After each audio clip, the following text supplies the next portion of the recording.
नमस्कार साथियों, स्वागत है आपका अपने चैनल फिगरिंग आउट फाइनेंस में। दोस्तों, ये है एलआईसी एएओ इंटरव्यू सीरीज का पार्ट 4। इस वीडियो में हम डिस्कस करने वाले हैं हेल्थ और सोशल सिक्योरिटी से रिलेटेड स्कीम जो न्यूज़ में है। इसमें हम टोटल 10 क्वेश्चन डिस्कस करेंगे जो बहुत ही इंपॉर्टेंट हैं।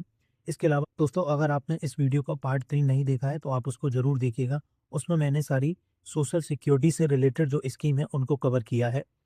इसके अलावा दोस्तों, आप एलआईसी एएओ इंटरव्यू सीरीज़ की प्लेलिस्ट को सेव कर लीजिएगा।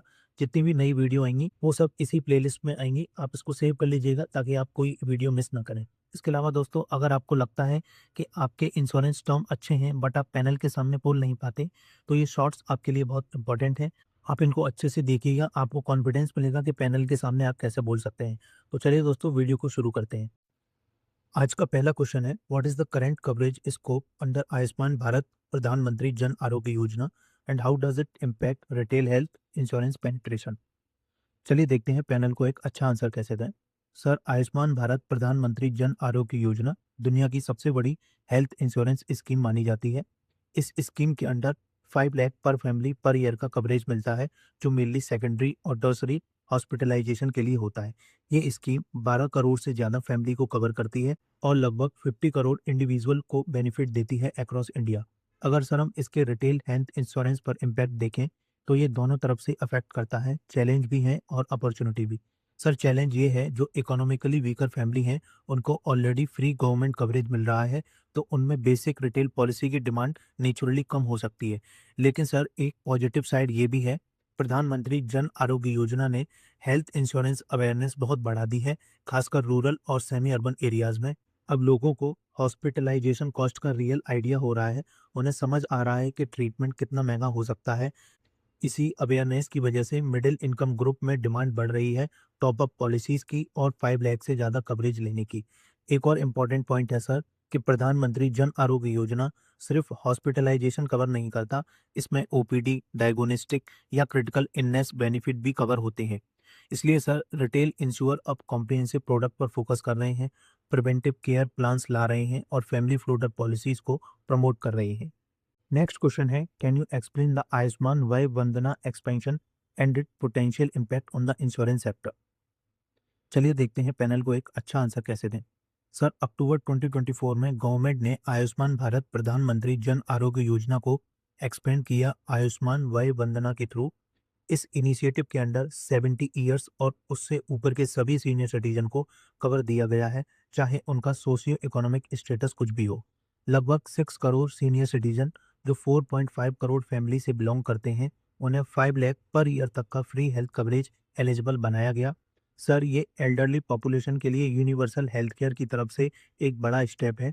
इससे मेडिकल इमरजेंसी के टाइम फाइनेंशियल प्रोटेक्शन मिलेगा और उनका हेल्थ केयर बर्डन काफ़ी कम होगा। अगर मैं इंश्योरेंस सेक्टर के पर्सपेक्टिव से देखूं, तो इसमें अपॉर्चुनिटीज़ भी हैं और चैलेंज भी। अपॉर्चुनिटीज़ ये है कि हेल्थ सिक्योरिटी के प्रति अवेयरनेस बढ़ेगी, लोग समझेंगे कि मेडिकल कवर कितना इम्पोर्टेंट है। इससे सप्लीमेंट्री प्रोडक्ट की डिमांड बढ़ सकती है, जैसे critical illness, top up covers और पेंशन प्लान। लेकिन सर, चैलेंज भी होगा, गवर्नमेंट स्कीम के साथ कंपटीशन बढ़ेगा। सर, यहाँ एलआईसी जैसे इंश्योर्स का रोल इम्पोर्टेंट हो जाता है। हम कॉम्प्लीमेंट्री प्रोडक्ट डिजाइन कर सकते हैं जो गवर्नमेंट कवरेज से बियॉन्ड बेनिफिट दें, जैसे higher sum assured, cashless international treatment या वेलनेस बेनिफिट। इस तरह हम कस्टमर को मीनिंगफुल सर्विस दे सकते हैं और साथ ही कमर्शियली सस्टेनेबल भी रह सकते हैं। नेक्स्ट क्वेश्चन है, union budget 2026 allocated 9,500 crore to Pradhan Mantri Jan Arogya Yojana, while प्रधानमंत्री फसल बीमा योजना allocation was reduced by 15.7%. What was the reason for this differential treatment? चलिए देखते हैं पैनल को एक अच्छा आंसर कैसे दें। सर, ये अलोकेशन डिफरेंस एक्चुअली गवर्नमेंट की प्रायोरिटीज़ को रिफ्लेक्ट करता है बेस्ड ऑन कवरेज और इम्पैक्ट। सबसे पहले अगर हम प्रधानमंत्री जन आरोग्य योजना की बात करें, तो ये स्कीम 50 करोड़ से ज़्यादा बेनिफिशरीज को हेल्थ इंश्योरेंस प्रोवाइड करती है। हेल्थ केयर कॉस्ट लगातार बढ़ रहे हैं और पेंडेमिक के बाद हॉस्पिटलाइजेशन भी इंक्रीज हुए हैं। इसलिए सर, एलोकेशन में 5.56% का इंक्रीज किया गया है, ताकि अनइंटरप्टेड कवरेज मिले और स्कीम को और एक्सपेंड किया जा सके। सर, अगर हम प्रधानमंत्री फसल बीमा योजना की बात करें, तो इसको 12,200 करोड़ एलोकेट हुए हैं, जो पिछले साल के एक्चुअल एक्सपेंडिचर 14,473 करोड़ से कम है। इसलिए 15.7% का रिडक्शन देखा गया है। लेकिन सर ये रिडक्शन नेगेटिव सेंस में नहीं देखना चाहिए। स्कीम अब ज़्यादा एफिशिएंट हो चुकी है। Satellite imaging, weather data integration जैसे टेक्नोलॉजी टूल यूज़ हो रहे हैं। इससे फ्रॉडुलेंट क्लेम कम हो सकते हैं। क्लेम सेटलमेंट में एक्यूरेसी बढ़ रही है। तीसरा इंपॉर्टेंट पॉइंट है कि हेल्थ इंश्योरेंस का डायरेक्ट इम्पैक्ट पॉवर्टी रिडक्शन पर पड़ता है और वर्कफोर्स प्रोडक्टिविटी पर भी। ये लगभग 40% पॉपुलेशन को इनडायरेक्टली अफेक्ट करता है। सर क्रॉप इंश्योरेंस भी बहुत इंपॉर्टेंट है, लेकिन अब वो बेटर रिस्क मैनेजमेंट और कॉस्ट ऑप्टिमाइजेशन के साथ ऑपरेट हो रहा है। ओवरऑल देखें sir, government rising health care demand को देखते हुए यूनिवर्सल हेल्थ कवरेज को प्रायोरिटी दे रही है और एग्रीकल्चर इंश्योरेंस को टेक्नोलॉजी के थ्रू ऑप्टिमाइज कर रही है। इसलिए ये differential treatment actually strategic prioritisation को शो करता है, ना कि किसी स्कीम की इंपॉर्टेंस को कम होने को। नेक्स्ट क्वेश्चन है, what is the objective of Paripoorna mediclaim Ayush Bima launch for central government health scheme beneficiaries. चलिए देखते हैं पैनल को एक अच्छा आंसर कैसे दें। सर परिपूर्णा मेडिक्लेम आयुष बीमा को डिपार्टमेंट ऑफ फाइनेंशियल सर्विस ने 14 जनवरी 2026 को लॉन्च किया था, specially central government health scheme beneficiaries के लिए। सर इसका ऑब्जेक्टिव है existing central government health scheme facilities को कॉम्प्लीमेंट करना, मतलब जो मेडिकल फैसिलिटीज़ ऑलरेडी मिल रही हैं उनको और एक्सपेंड करना, ताकि गवर्नमेंट एम्प्लॉयज़ और पेंशनर को बेटर मेडिकल कवरेज मिल सके। सर इस स्कीम में कैशलेस हॉस्पिटलाइजेशन का बेनिफिट मिलता है और सम इंश्योर्ड के टू ऑप्शन है, 10 लाख या 20 लाख। सर एक इम्पॉर्टेंट फीचर ये है कि आयुष ट्रीटमेंट को 100% तक कवर किया जाता है सम इंश्योर्ड के अंदर, और मॉडर्न ट्रीटमेंट्स को 25% तक कवर किया जाता है। एंड सर इस पॉलिसी के थ्रू ऑल इंडिया लेवल पर वाइड नेटवर्क को हॉस्पिटल का एक्सेस मिलता है। ये बेनिफिशरीज के लिए कन्वीनियंस बढ़ाता है। इसका एक और की ऑब्जेक्टिव है फाइनेंशियल प्रोटेक्शन। इस पॉलिसी पर कोई जीएसटी नहीं लगता, इसलिए ये कंपैरेटिवली अफोर्डेबल हो जाती है। इसमें 30 डेज का प्री हॉस्पिटलाइजेशन कवर मिलता है और 60 डेज का पोस्ट हॉस्पिटलाइजेशन कवर भी मिलता है।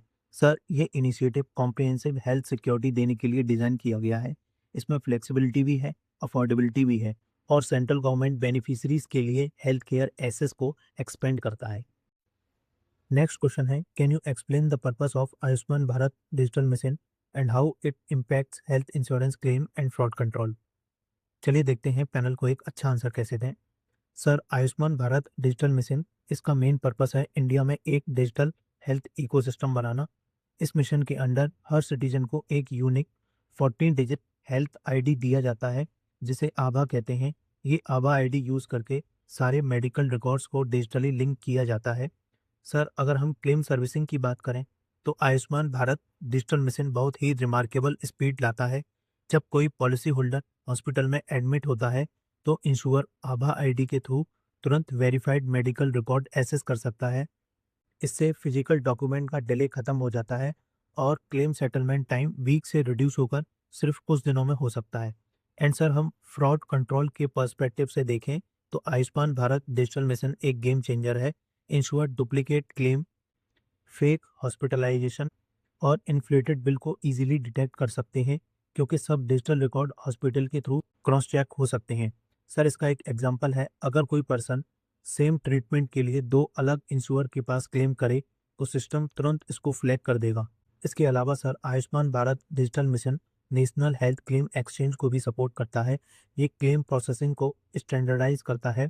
इसका रिजल्ट ये होता है कि जेन्युइन कस्टमर के लिए क्लेम प्रोसेस फास्ट और स्मूथ हो जाता है और फ्रॉडस्टर के लिए सिस्टम बहुत स्ट्रिक्ट हो जाता है। Overall sir Ayushman Bharat Digital Mission health insurance sector में ट्रस्ट, ट्रांसपेरेंसी और एफिशिएंसी बिल्ड कर रहा है। नेक्स्ट क्वेश्चन है, can you explain how Ayushman Bharat Health and Wellness Centre complement health protection scheme and their relevance to insurance awareness. चलिए देखते हैं panel को एक अच्छा आंसर कैसे दें। Sir Ayushman Bharat Health and Wellness centre, जिनको अब आयुष्मान आरोग्य मंदिर कहा जाता है, ग्रास रूट्स लेवल पर comprehensive primary health care service provide करते हैं। नवंबर 2025 तक 1.81 लाख से ज़्यादा सेंटर पूरे इंडिया में ऑपरेशनल है। ये सेंटर हेल्थ प्रोटेक्शन स्कीम को काफ़ी इंपॉर्टेंट तरीके से कॉम्प्लीमेंट करते हैं। सर इसमें सबसे पहला पॉइंट है, ये फ्री असेंशियल मेडिसिन, डायग्नोस्टिक और स्क्रीनिंग प्रोवाइड करते हैं, जैसे डायबिटीज़, हाइपरटेंशन और कैंसर जैसे डिसीजेस के लिए रेगुलर चेकअप होता है। इससे सर बेसिक हेल्थ पर जो आउट ऑफ पॉकेट एक्सपेंस होता है वो कम हो जाता है, फैमिली का पैसा बचता है, और जब कोई मेजर मेडिकल इमरजेंसी आती है तब इंश्योरेंस का रोल और इम्पोर्टेंट हो जाता है। सेकंड पॉइंट है सर, ये सेंटर हेल्थ रिकॉर्ड मेंटेन करते हैं और रेगुलर स्क्रीनिंग करते हैं। इससे लोगों में हेल्थ रिस्क के बारे में अवेयरनेस बढ़ती है और धीरे धीरे उन्हें फाइनेंशियल प्रोटेक्शन की नीड समझ आती है जो इंश्योरेंस प्रोडक्ट प्रोवाइड करते हैं। तीसरा इम्पॉर्टेंट एस्पेक्ट ये है कि ये सेंटर इंश्योरेंस अवेयरनेस के लिए एक्सीलेंट टच पॉइंट बन सकते हैं। लोग ऑलरेडी हेल्थ केयर के लिए यहाँ रेगुलरली आते हैं, इसलिए इंश्योर्स जैसे एलआईसी इनके साथ कोलैबोरेट करके लोगों को लाइफ और हेल्थ इंश्योरेंस के बारे में एजुकेट कर सकते हैं। इसके अलावा सर, लोगों को ये भी समझना होगा कि प्राइमरी केयर इन सेंटर पर मिल सकती है, लेकिन जब सीरियस इलनेस होती है और हॉस्पिटलाइजेशन की नीड होती है, तब इंश्योरेंस फैमिली को फाइनेंशियली प्रोटेक्ट करता है। Sir, as a future insurance officer, हमें ये समझना होगा कि प्रिवेंटिव हेल्थ केयर और फाइनेंशियल प्रोटेक्शन साथ साथ चलते हैं। दोनों मिलाकर ही कॉम्प्रिहेंसिव फैमिली सिक्योरिटी इंश्योर करते हैं। नेक्स्ट क्वेश्चन है, the cabinet recently extended Atal Pension Yojana till 2030-31. What is its significance and how many subscribers are enrolled as of January 2026? चलिए देखते हैं पैनल को एक अच्छा आंसर कैसे दें। सर, जनवरी 2026 को कैबिनेट ने अटल पेंशन योजना को 2030-31 तक कंटिन्यू करने की अप्रूवल दी है। 19 ऑफ जनवरी 2026 तक 8.66 करोड़ से ज़्यादा सब्सक्राइबर अटल पेंशन योजना के अंडर एनरोल्ड हो चुके हैं। इस एक्सटेंशन की सिग्निफिकेंस सर हम तीन इंपॉर्टेंट पॉइंट से समझ सकते हैं। पहला है, ये millions of unorganise sector worker को old age income security insure करता है। ऐसे लोग जिनके पास कोई फॉर्मल रिटायरमेंट बेनिफिट नहीं होता, उनके लिए ये स्कीम बहुत इंपॉर्टेंट सेफ्टी नेट है। सेकंड पॉइंट है सर, गवर्नमेंट प्रमोशनल एक्टिविटीज़ और गैप फंडिंग कंटिन्यू करेगी। इससे स्कीम की आउटरीच और अवेयरनेस और बढ़ेगी और ज़्यादा लोग इसमें एनरोल हो पाएंगे। थर्ड है सर, ये इंडिया के सोशल सिक्योरिटी फ्रेमवर्क को स्ट्रेंथन करता है और एक पेंशन सोसाइटी के विजन को सपोर्ट करता है। सर, ये स्कीम 9 मई 2015 को लॉन्च हुई थी। इस स्कीम के अंडर 60 ईयर की एज के बाद 1000 से 5000 तक की गारंटेड मंथली पेंशन मिलती है, जो कंट्रीब्यूशन के हिसाब से डिसाइड होती है।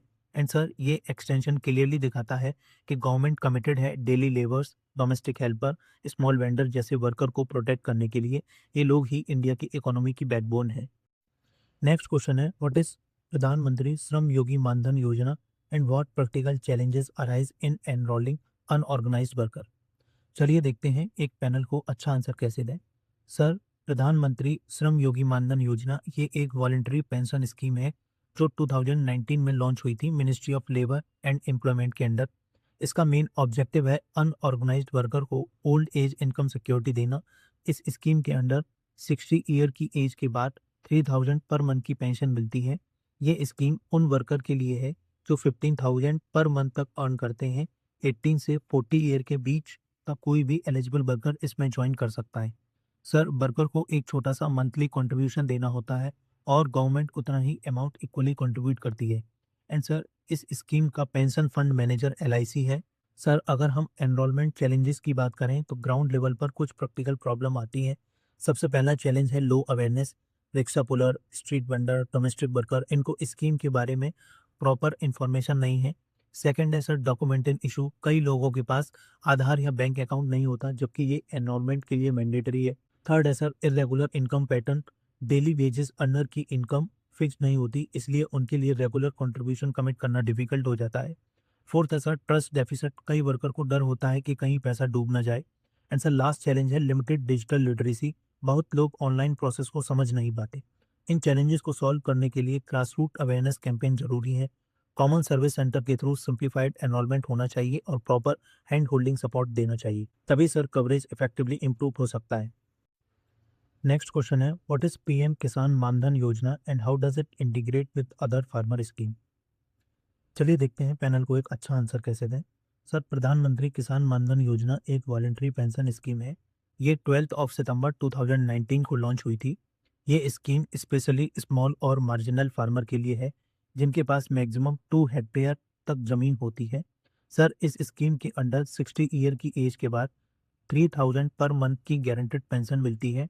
इसमें 18 से 40 ईयर के बीच के फार्मर एनरोल कर सकते हैं। उन्हें हर मंथ ₹52 से 200 तक कंट्रीब्यूशन देना होता है। ये डिपेंड करता है कि एंट्री एज क्या है। एंड सर, सेंट्रल गवर्नमेंट भी उतना ही मैचिंग कंट्रीब्यूशन करती है, मतलब फार्मर जितना कंट्रीब्यूट करेगा उतना ही गवर्नमेंट भी देगी। सर, इस पेंशन फंड को एलआईसी मैनेज करती है। सर अगर हम इसके इंटीग्रेशन की बात करें तो ये स्कीम बाकी फार्मर स्कीम के साथ काफ़ी इफेक्टिवली लिंक्ड है। सर पीएम किसान के अंडर एलिजिबल फार्मर को 6000 पर ईयर मिलते हैं 3 इंस्टॉलमेंट में। वो फार्मर चाहें तो पीएम किसान के अमाउंट से ही प्रधानमंत्री किसान मानधन योजना का कंट्रीब्यूशन ऑटो डेबिट करा सकते हैं। इसके अलावा सर प्रधानमंत्री फसल बीमा योजना उन्हें क्रॉप इंश्योरेंस प्रोटेक्शन देती है अगर फसल का नुकसान हो जाए। अगर हम ओवरऑल देखें ये स्कीम मिलकर फार्मर्स को कॉम्प्रिहेंसिव फाइनेंशियल सिक्योरिटी देती हैं। वर्किंग ईयर्स में इनकम सपोर्ट मिलता है, क्रॉप लॉस के टाइम इंश्योरेंस प्रोटेक्शन मिलता है और ओल्ड एज में पेंशन सिक्योरिटी मिलती है। आज का लास्ट क्वेश्चन है, व्हाट इज प्रधानमंत्री मुद्रा योजना and how does micro credit expansion increase demand for insurance. चलिए देखते हैं पैनल को एक अच्छा आंसर कैसे दें। सर प्रधानमंत्री मुद्रा योजना अप्रैल 2015 में लॉन्च हुई थी। इसका मेन ऑब्जेक्टिव है स्मॉल बिजनेसेस को कोलेटरल फ्री लोन प्रोवाइड करना। इस स्कीम के अंडर मैक्सिमम 20 लाख तक लोन दिया जाता है और ये 4 कैटेगरी में डिवाइड होता है। पहला ऐसा शिशु 50,000 तक, किशोर 50,000 से 5 लाख तक, तरुण 5 लाख से 10 लाख तक एंड तरुण प्लस 10 लाख से 20 लाख तक। सर ये loan mainly small shopkeeper, micro entrepreneurs और स्मॉल बिजनेस ओनर के लिए दिया जाता है। इसके अलावा सर जब माइक्रो एंटरप्रेन्योर को मुद्रा लोन मिलता है तो उनकी इनकम ग्रेजुअली स्टेबल होने लगती है। वो अपने बिजनेस को एक्सपेंड करते हैं और असेट बिल्ड करते हैं। जब इनकम स्टेबल होती है तो प्रोटेक्शन की नीड भी फील होने लगती है। जैसे सर मान लीजिए एक छोटा शॉपकीपर ने लोन लिया, वो नेचुरली चाहेगा कि अगर उसके साथ कुछ हो जाए तो उसकी फैमिली फाइनेंशियली सिक्योर रहे। इसी वजह से लाइफ इंश्योरेंस की डिमांड बढ़ती है। और सर जब इनकम इम्प्रूव होती है तो वो हेल्थ इंश्योरेंस भी अफोर्ड कर सकता है ताकि मेडिकल इमरजेंसी में उसकी सेविंग खत्म ना हो। इसके अलावा सर एक और इम्पॉर्टेंट पॉइंट है फाइनेंशियल अवेयरनेस। जब लोग बैंकिंग सिस्टम के थ्रू लोन लेते हैं तो उनका इंटरेक्शन फॉर्मल फाइनेंशियल सिस्टम से बढ़ता है। उन्हें रिस्क प्रोटेक्शन का इम्पोर्टेंस समझ आता है। जैसे जैसे ज़्यादा लोग फॉर्मल फाइनेंशियल चैनल में आते हैं वैसे वैसे इंश्योरेंस पेनिट्रेशन नेचुरली इंक्रीज होती है, खासकर रूरल एरियाज़ में। और सर माइक्रो क्रेडिट सिर्फ एंटरप्रेन्योर क्रिएट नहीं करता बल्कि फाइनेंशियल अवेयर सिटीजन क्रिएट करता है जो लाइफ और हेल्थ इंश्योरेंस की इंपॉर्टेंस को समझते हैं। चलिए दोस्तों आज की वीडियो में इतना ही। अगर आप चाहते हैं कि मैं इस सीरीज़ में कोई स्पेसिफिक क्वेश्चन कवर करूं या आपकी कोई क्वेरी या सजेशन हो तो आप मुझे टेलीग्राम या इंस्टाग्राम पर डायरेक्ट मैसेज कर सकते हैं। इन दोनों का लिंक मैंने डिस्क्रिप्शन बॉक्स में दे दिया है। और हाँ दोस्तों, जो इंश्योरेंस की वीडियो और शॉर्ट की प्लेलिस्ट मैंने आपको स्टार्टिंग में बताई थी उन्हें आप ज़रूर से सेव कर लीजिएगा और आप इन वीडियो को 2-3 बार रिवाइज़ ज़रूर कीजिएगा। आपको काफ़ी कॉन्फिडेंस मिलेगा जब आप इंटरव्यू देने जाएँगे। तो चलिए दोस्तों वीडियो को यहीं एंड करते हैं। Thanks for watching and all the best for your interview.